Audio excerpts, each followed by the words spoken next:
SP Chaturvedi ji, Delhi से। राधे राधे। राधे राधे महाराज जी। महाराज जी, परिवार में नकारात्मकता हो और घर में कलह हो रही हो, गृह युद्ध जैसी परिस्थिति बन रही हो, तो अध्यात्म के रास्ते पर कैसे आगे बढ़े? वैसे ये चीज तो घर घर में हो रही है।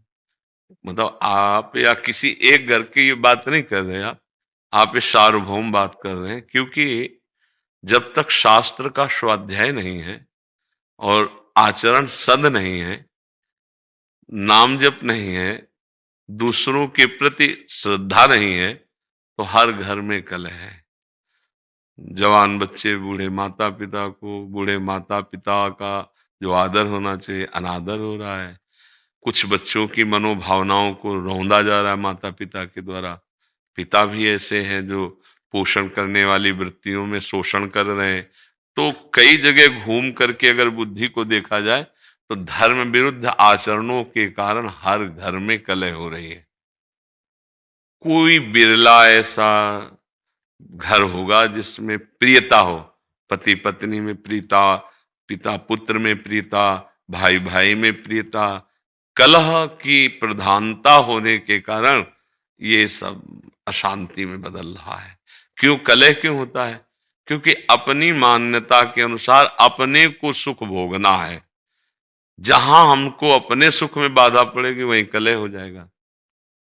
तो हमें लगता है कि जहां कलह हो वहां अपने को शांत करना सीखे। उनको शांत करने का उपाय करेगा तो क्रोध बढ़ जाएगा और कलह और बढ़ जाएगी।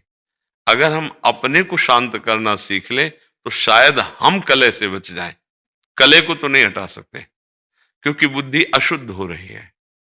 देखो कई बार हम प्रार्थना की है कि जो हमारे नवीन भाई बहन गंदे आचरणों में उतर रहे हैं, ये सदगृहस्थ नहीं बन पाएंगे। इसलिए नहीं बन पाएंगे कि हमारी जैसी वृत्ति होती है वैसे ही हमारी वृत्ति पुष्ट भी होती है। जैसे हम आज से शुरू किया 10 बार नाम जप करना, कल करेंगे 12 बार, 15 बार, 18 बार, और हम 2-4 महीने जपे तो अब बिना जप किए हमको अच्छा नहीं लगेगा। लगे ना?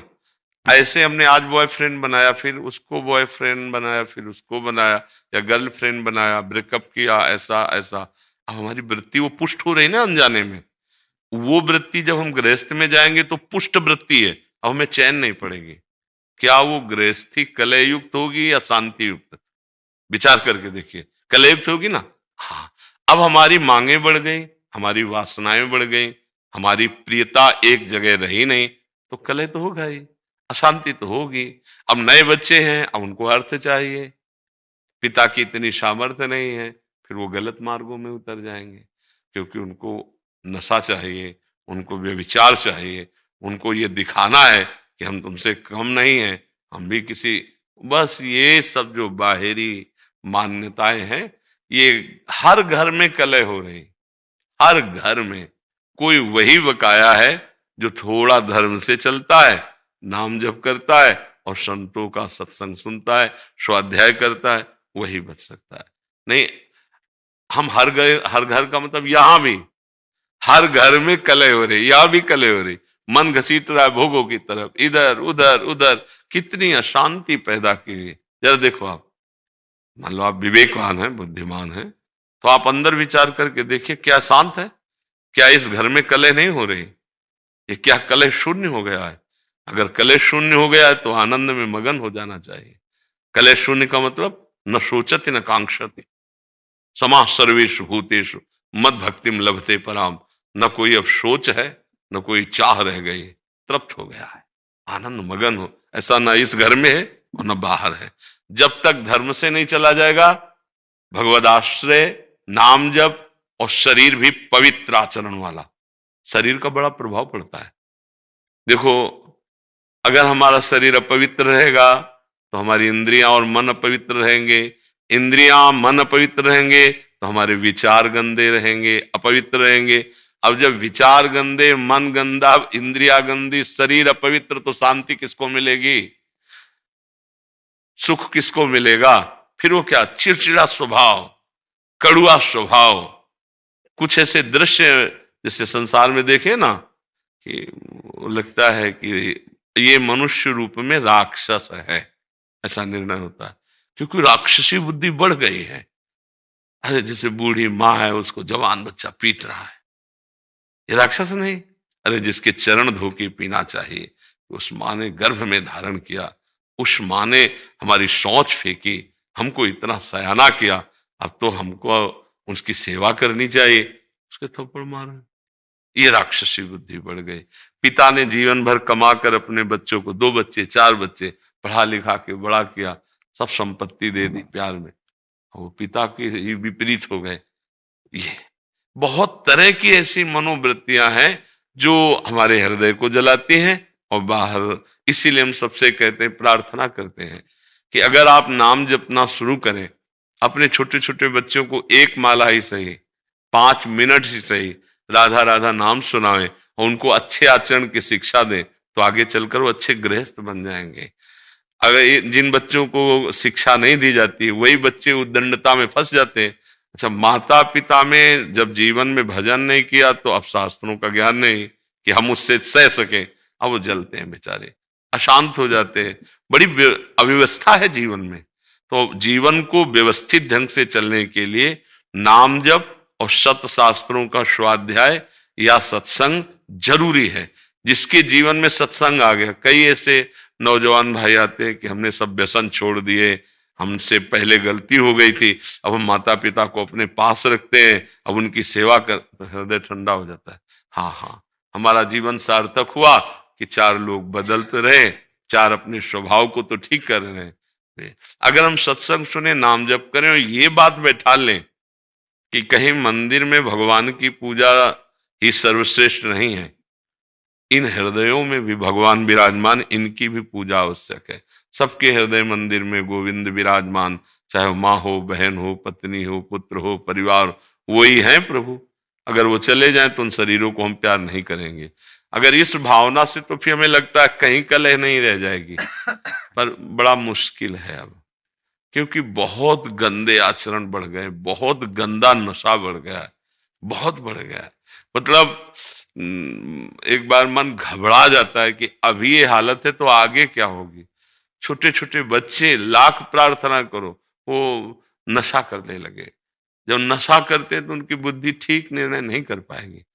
जैसे हमने प्रार्थना की थी अभी नया वर्ष का, ये जो अंग्रेजी के दिनों में नया वर्ष मनाया जाता, अपना तो चैत्र में होता है, तो अंग्रेजी दिनों में अब नए नए बच्चे उद्दंडता कर रहे, शराब पे रोडों में टहल रहे, तो उद्दंड, ये कोई उत्सव है? हमने कहा तो भाई उत्सव का मतलब है 10-20 लोग बैठो और नाम कीर्तन करो और सुंदर सुंदर पकवान बनाओ, भोग लगाओ और अपने पाओ, 4 लोगों को पाओ, कोई भी उत्सव करो। हम कह रहे किसी भी बहाने से उत्सव करो, नाम जप करो, ठाकुर सेवा विराजमान है, भोग लगाओ, सबको पवाओ, तो तुम्हारा बुद्धि शुद्ध होगी, तुम्हारा जीवन शुद्ध। ये क्या है? राक्षसी पिए शराब, रोडों में आतंक मचाए घूम रहे, इधर उधर उद्दंडता। तो आज हमारी थोड़ा समाज जो है वो गलत दिशा को जा रही है, गलत दिशा। ये हम बाहरी लोगों का अनुकरण करने वाले भारतीय नहीं होते, हमारा अनुकरण करने वाले बाहरी लोग होते हैं। देश विदेश में हर जगह हमारे देश के ऋषि मुनियों का महत्व रहा है, यहाँ की उपासना का महत्व रहा है। हमें ऐसा लगता है कि स्वर्ग और नरक से बढ़कर कहीं कोई और बात नहीं है। अगर मोक्ष है, परम पद है, कैवल्य पद है, तो भारत के ही ब्रह्म ऋषियों के द्वारा शोध की हुई बात है। नहीं तो नरक और स्वर्ग से बढ़कर कोई बात नहीं। जहां देखो तो नरक की बात या स्वर्ग की बात, ऐसा कुछ लगता है। ज्यादा तो हम पढ़े नहीं अन्य धर्म ग्रंथों को, लेकिन बातचीत से लगता है सच्चिदानंद परम तत्व में मुक्त हो जाना या भगवत प्रेम तत्व बोध, ये बात यहीं की ऋषि की होगी। भारतीय कोई ऋषि अगर बाहर गया है तो भले मोक्ष की बात हो, योग की बात हो, अन्यथा स्वर्ग नरक की बात रहे। तो हम भारतीय हैं, हमारा अनुकरण दूसरे करें ये बात तो ठीक है, लेकिन हम दूसरों का अनुकरण करके भ्रष्ट हो ये बात ठीक नहीं। जिनके घरों में ये सब होता है, मांस खाना, मदिरा पीना और ये, तो फिर वो घरों में विघ्न ही विघ्न रहेगा, पक्का समझो। और जिनके घरों में 10 मिनट भगवान नाम कीर्तन होता है, ठाकुर विराजमान, आरती होती है, तो निश्चित समझो हम मान सकते हैं कि कुछ समय के लिए उनके पास धन ज्यादा ना हो, दुख हो, भरी समस्या ऐसी दिखाई दे, लेकिन वो उनका कुल पवित्र होगा, उनका हृदय शांत होगा। एक दिन वो दीपक की तरह जलेंगे पर बहुत आगे तक जाएंगे। हम माना कि ये सब उपद्रवी हाइलोजन की तरह जलेंगे, लेकिन बहुत जल्दी फ्यूज भी हो जाएंगे, क्योंकि अधर्म ज्यादा टिकता नहीं, पापाचरण ज्यादा स्थायी नहीं रहता है। तो हमें लगता है भगवान का आश्रय लिया जाए और ठीक से चला जाए, नाम जप किया जाए, तो हृदय का कलह भी शांत हो जाएगा और घर का भी कलह शांत हो जाएगा। क्यों? सर, मैं ये कहना चाह रहा हूँ कि मैंने परिवार बच्चों के लिए सब कुछ किया, नौकरी छोड़ दी परिवार बच्चों के लिए। 6 साल पहले नौकरी छोड़ दी, गवर्नमेंट जॉब था, छोड़ दिया, बच्चों की सेवा करने में लगा रहा। पर साल भर से 3-4 साल से घर में इतना कला, इतना मार पिटाई, हम ही को ही मारते पीटते रहते, हमने घर ही छोड़ दिया। हमने पत्नी बच्चों सब दिल्ली में हम छोड़ के, यहाँ वृंदावन, केरला से आए हैं, वृंदावन में आज केरला नौकरी करते थे, छोड़ दिए। और हम अब और कहीं प्रभु के सामने आओ, कहीं मुझे जाना भी नहीं, इतना मार पीटे, गला तक दबाया मेरा, इतनी बार दबाया गला, सब कुछ दे दिया उनको। ये केवल आपका विषय नहीं है, ये लाखों पिता का विषय है, लाखों लोगों का विषय है। तो मतलब पढ़ाया लिखा वो लोग, रिस्पॉन्स नौकरी पा गए, वो लोग सब कुछ पा गए।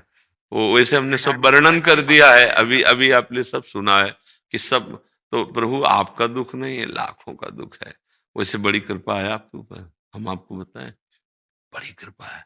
इन्हीं में फंस के तुम्हारी दुर्गति हो जाती है। मैं यही सोच के मैं चला आया। हाँ, नहीं, हम जो बता रहे हैं आपके लिए पॉजिटिव, पुत्र में, पत्नी में, परिवार में, घर में, संपत्ति में, इसी में फंस करके जीव भगवान को भूल जाता है। तुम्हारे ऊपर बड़ी कृपा हुई, जिनको छोड़ना चाहिए था उन्होंने तुम्हें ठुकरा दिया। अब अगर राधा राधा जप पाओ और भगवान के आश्रित हो जाओ तो तुम्हारा जीवन सफल हो जाए। मुझे नंगा छोड़ के चले आए वहां पे लोग, तिरुपति में। नहीं, आपको आपको रोना नहीं, चप्पल भी नहीं था, पैसे भी नहीं थे। नहीं, आपको रोना नहीं है, आपको हंसना है, संसार का दृश्य देख के हंसना है।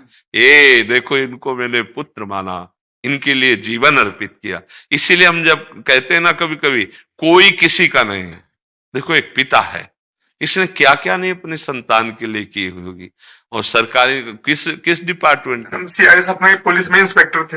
हाँ, तो आप विचार करो, आपने सब कुछ किया, इसके बाद परिणाम ये आया है, तो आपको अब चिंता नहीं करनी। एक डिपार्टमेंट है हरि शरणम, हरि शरणम, वो बहुत प्यार करते हैं, वो बहुत प्यार करते हैं। आप दुखी मत होइए, रोना मिट जाएगा यदि हरि को आपने से। हमें तो लगता बड़ी कृपा हो गई, सही बताए, बड़ी जहां से छूटना कठिन था उन लोगों ने ठुकरा दिया। पर मन की बुरी दशा ये है कि अगर इनसे हृदय से पूछा जाए कि आप क्या चाहोगे, तो ये कहेंगे यही आशीर्वाद दे दो कि बच्चे मुझे प्यार करने लगे, मुझे संसार प्यार कर ले।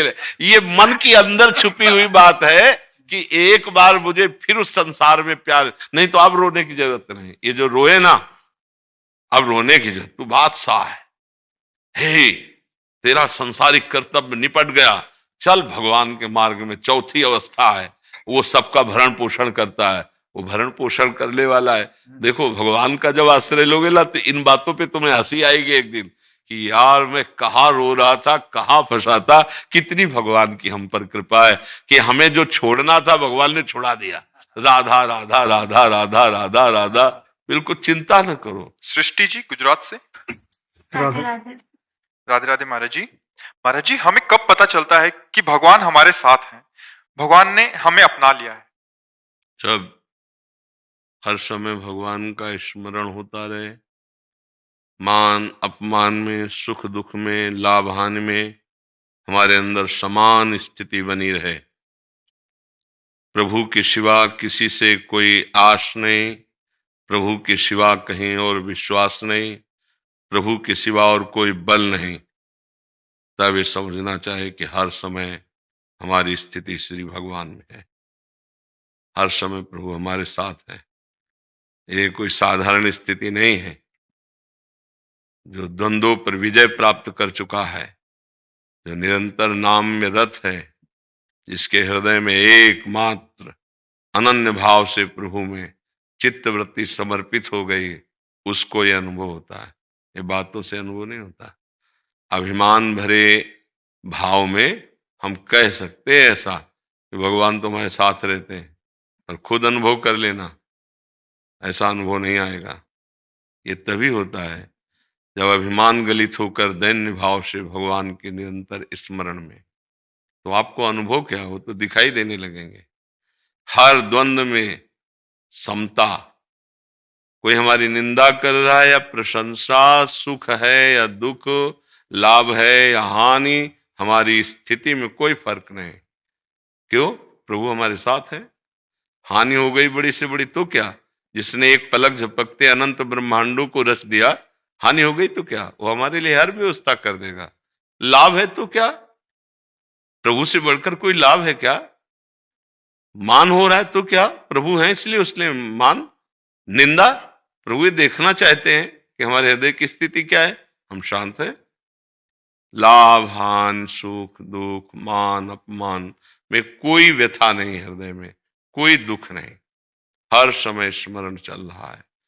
सब संबंधों में अपने प्रभु को देख रहा है, पति में प्रभु, पत्नी में प्रभु, पुत्र में प्रभु, परिवार में प्रभु।